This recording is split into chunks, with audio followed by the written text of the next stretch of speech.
Hey guys, today we're gonna tackle a topic that at least I find to be very interesting. There is a huge contrast in quality of content that this game presents to us.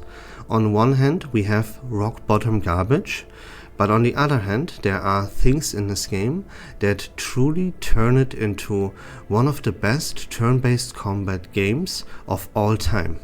I will give you one example as to what the absolute rock bottom content is, and another example as to what absolute peak looks like. I will use the content in Reveries in the Rain to get my point across, and remember, this is just one example and one aspect of the game, but I think it presents the point perfectly.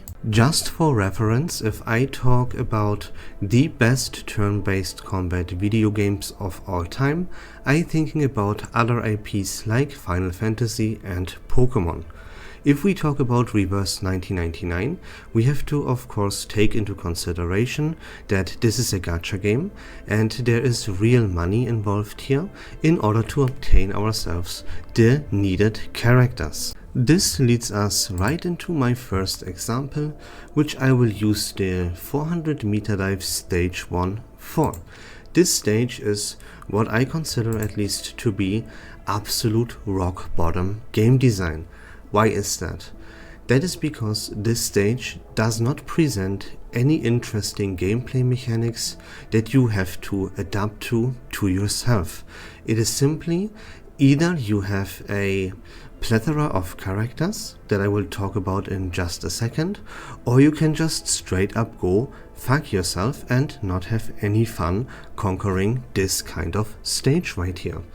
This stage is designed for the impromptu lineup, which consists of characters that got released back to back right after the second anniversary. So this is a roster that is of course considered to be very expensive, especially for of course free-to-play players, which most of the player base is. The next best lineup would be a follow-up attack team based around the character Liang Yue, because Liang provides you with immunity to the detrimental stun that you will face in the stage thanks to her array that she establishes with her ultimate.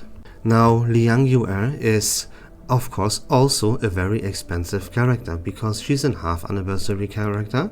She is limited and considered to be on the weaker side of things and a character that probably most of the player base in fact skipped. If you don't have either the complete impromptu lineup at your disposal or another limited character that no one pulled for, then you will have no fun in the stage and it will prove to you to be quite a struggle. And this is considering we are talking about a gacha game here, absolute rock bottom design. Again, apart from you having to have very expensive and quite bad characters with Liang Yue for example at your disposal, and this fight doesn't present you with a plethora of cool mechanics that you have to adapt to, there is no adaptation here. There is simply you having to have the correct characters to beat the stage, or you are kinda fucked. Now let's dive into what actual peak game design in a turn-based gacha game looks like. To get my point across, we will be talking about the 450 meter dive stage number 2. This is an actual stage where you are presented with a whole plethora of very interesting gameplay mechanics that you will have to adapt to. This is not a stage that you could or you should necessarily wallet slap by playing this with Impromptu, Dynamo or Bloodtide for example. If you take a look at the lineup that I'm actually using here, it consists of Lesource, White Room, Druvis and Sotheby. Those are all characters, like for example the Source and White Room, they are 100% free to play and everyone can obtain them for not spending a single dime. Druvis and Sotheby are two characters that are here from the very day number 1 of this game's existence. So you had over 2 years time right now to get your hands onto these characters. It doesn't stop here, because both of these characters, they had at least one Euphoria update. Druvis even recently received a Euphoria update number 2, which means there was a period of time where they were part of Euphoria banners and you could obtain these characters for very cheap, which again is a very good thing, so that everyone can obtain these characters even if they are completely free to play. Even if you didn't get your hands onto Druvis or Sotheby, those are the 2 characters here that are actually replaceable in the lineup, and there are other characters in this game that you will have at your disposal that get the job done here perfectly fine as well. And that already checks the mark of, is this stage well designed for free-to-play players? Here the answer is already yes. Now let's dive into every single mechanic that this fight here presents to you. There's a whole bunch to break down, so bear with me. You can see here that all of your characters, they get inflicted with a debuff called Heat Burn. They will get more and more stacks the further that this fight progresses. You can now get rid of those stacks by casting an incantation on the very boss. This leads to, not only do you have to use all of your characters, but it ties into other mechanics that this boss also presents to you, like for example the fact that this boss will spawn 1 or 2 ads depending on which phase this boss, and this boss has 2 phases.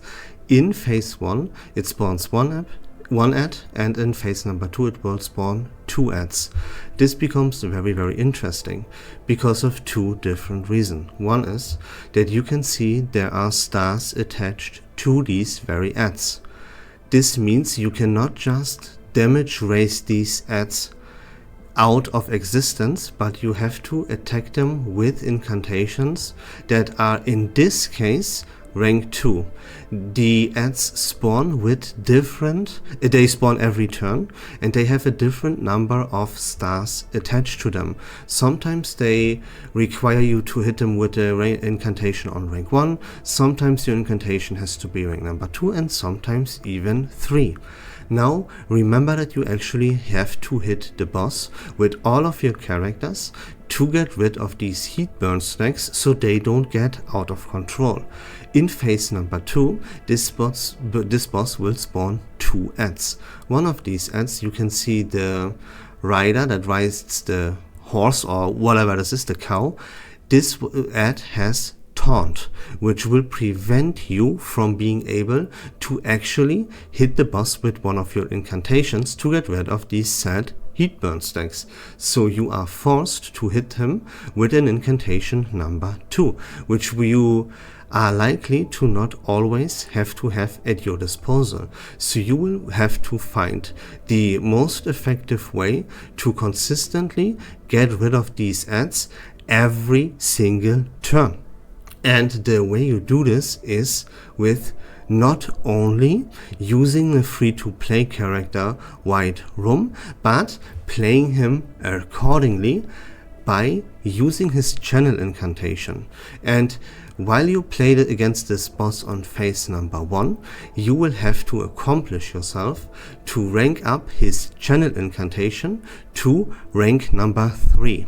That will lead to White Room casting. I can play the clip here and show you this right now. Give me 1 second. If you get White Room's channel incantation up to rank number 3, he will cast his incantation number 1, which deals damage to all enemies, on rank number 3. That will kill all of the ads off every single turn, pretty much passively and for free. Because another mechanic here is that if you hit one of those ads that has 2 stars attached to it with an incantation number on rank 3, then they will also die. So again, you have to accomplish to get White Room's channel incantation to rank 3 on phase number 1 to consistently get rid of the ad that has taunt in phase number 2. So let me show you how this looks right here. You can see that at the start of the turn, White Room, boom, thanks to me having his channel on rank 3 used already, he kills these ads off now every single turn, right? And you have to experiment, you have to be smart in how you build your team to actually figure this out. Not even just using the character White Room will help you. You have to adapt more and actually know how to play and play it accordingly. There is even more to this, because you have to also understand the character White Room more, because he will channel this incantation on rank number 3 the entire time, unless you use his ultimate.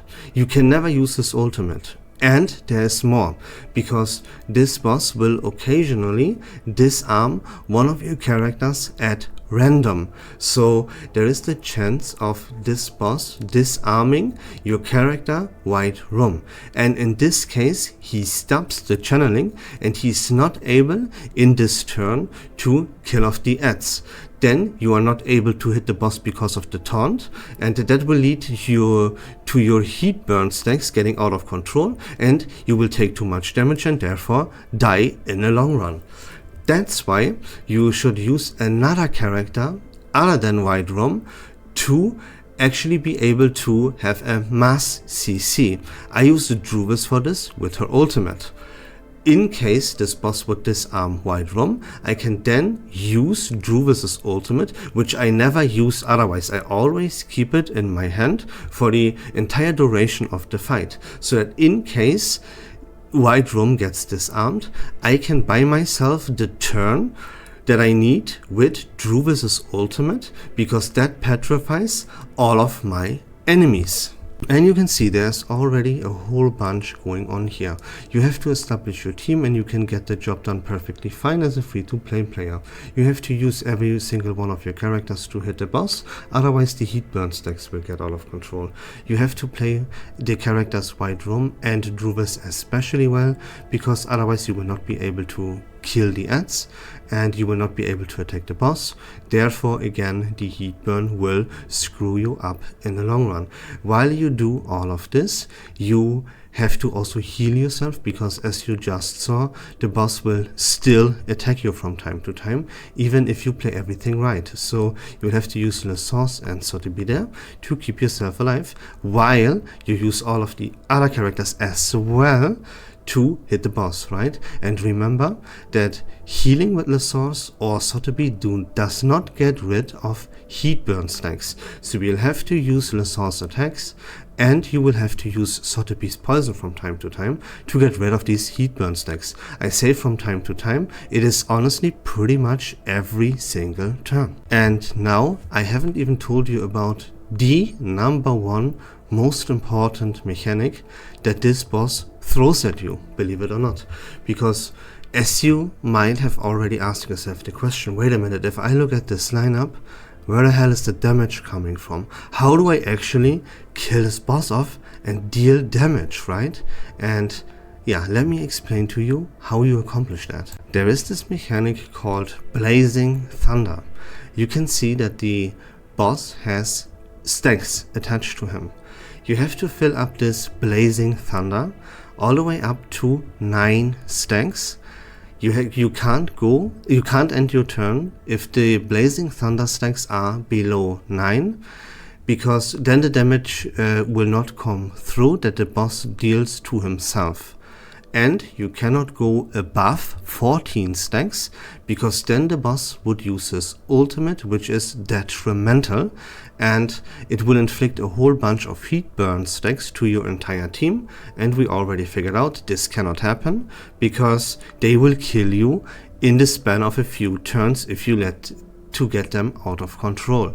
This is also, by the way, why we use Le Source. You will have to see that you accumulate Moxie fast enough with Le Source, because this boss also has Moxie that will fill up, and at some point this boss will use his ultimate, will want to use his ultimate, and you have to prevent it by using Le Source ultimate to get rid of all the moxie that the boss has accumulated, right? This is another thing that you have to keep track of while everything else is already going on. And now, keep in mind what I just told you about the Blazing Thunder stacks. Now you have to ask yourself the question, how do I make it so that the boss accumulates these Blazing Thunder stacks? And you can see here in this very example, the boss now has 4 stacks of Blazing Thunder.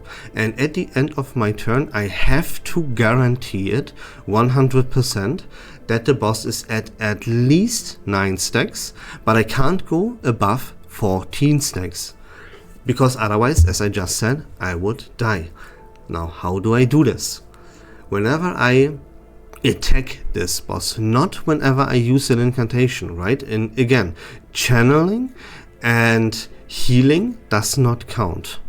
I have to attack the boss with my incantations. For every rank that I have on my incantation, the boss will increase his Blazing Thunder stack by 1. So, if I use an incantation onto him, like I attack right here with Le Source, he would get 1 Blazing Thunder stack. If I would instead rank this incantation up to rank 2, attack him with that, he would get 2 Blazing Thunder stacks, right? You get the point. And now you might come to the conclusion here, rightfully so, that like in this turn right here, for an example, sometimes he has even lower amount of stacks of 4, right? So how do I accumulate enough stacks for me to be able to deal damage to this boss every single turn? 5 stacks is pretty heavy. Is a pretty heavy task considering everything else is going on. So how do I accomplish that? And this is where the Mountain Ghost here comes in clutch. But you have to be very, very careful, because the Mountain Ghost, if you use him with the correct skill tree, he adds an incantation or like an extra attack to your rotation every single turn that is considered to be rank 3. So the Mountain Ghost will add 3 stacks of Blazing Thunder every single turn onto the boss. This helps you sometimes to get the right amount of stacks done onto the boss. But it can also be something that you have to watch out for, because sometimes you will end the turn and the boss is already at like 10 or 11 stacks of this Blazing Thunder, and then you cannot attack him with your teammates because you cannot go above 14 stacks of Blazing Thunder. And if he is already at 10 or 11, the Mountain Ghost will add 3 to that amount, and therefore you cannot attack him the turn. You have to pay attention to this, and you will then have to next turn be able to use all of your characters accordingly to get rid of the heat burn stacks that will be continuously stacking up onto every one of your teammates every single turn. So that leads you to another very, very important fact that you should be aware of, and that is that you not use your melody, but you use the undefined tune. Because let's say, hey, my Sotheby, for example, is at 5 stacks of heat burn. I gotta be really careful and I gotta get rid of those stacks of heat burn. But she only, quote unquote, has an incantation, has 1 incantation that I can attack the boss with, which is her poison.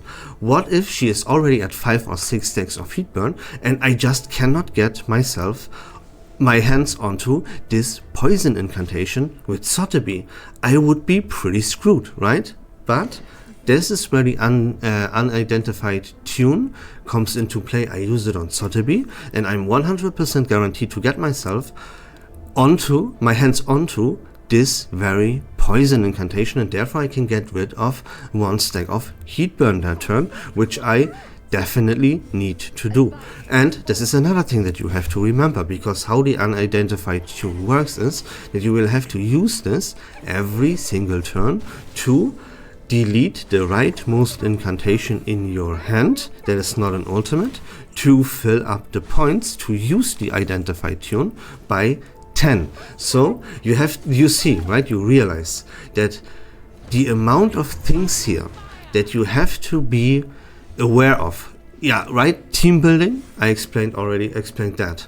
But in combat, in battle, the amount of things you have to keep track of and that you have to remember and actually do accordingly is pretty high here. There are like 5 or 6 things that you have to keep in mind. You have to level up the channel incantation for White Room.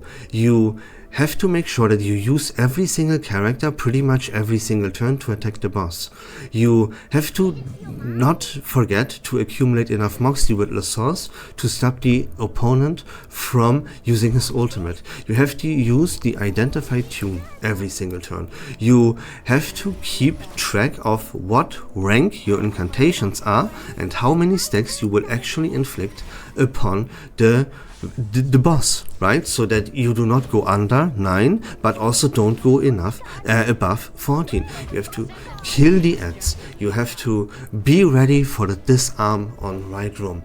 And you see, I explained everything now, I think multiple times.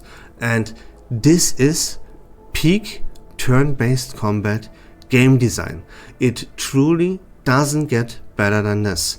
You are fine here as a free-to-play player.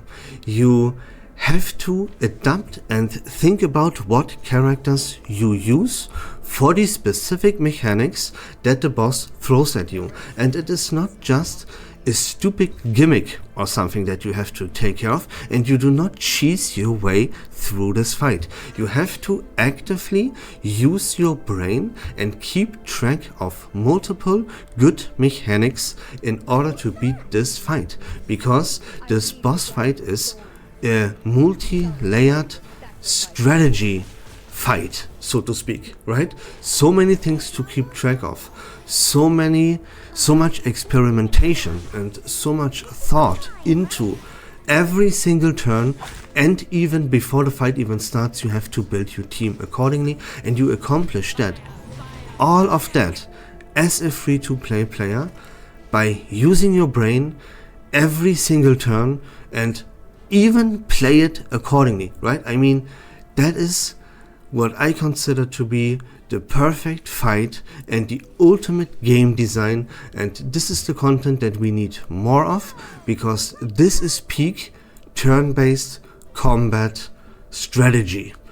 This is the content, right, that makes this game, like among other things, like the character design and everything, and really elevates this game to me saying every single video, every single day, that I love this game and I truly consider this, even though I know often it doesn't sound like that, because I talk so much shit and I rant on frequently about this game, quite harsh, right?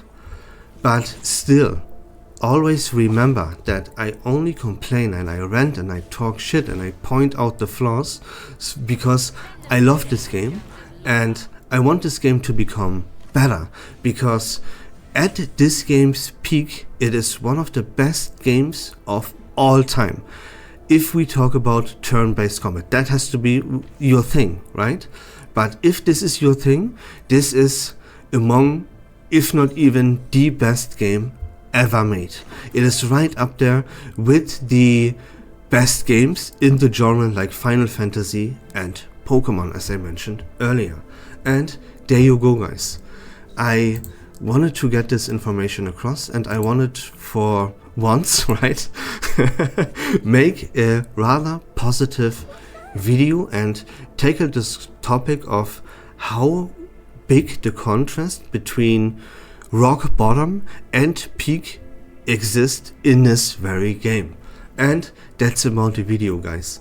I hope this was fun and informative. If you like Reverse1999 content in general, please consider leaving a follow on my channel. I would really appreciate it. But until next time, take care of yourselves, have a great day, enjoy Christmas, and we love this game.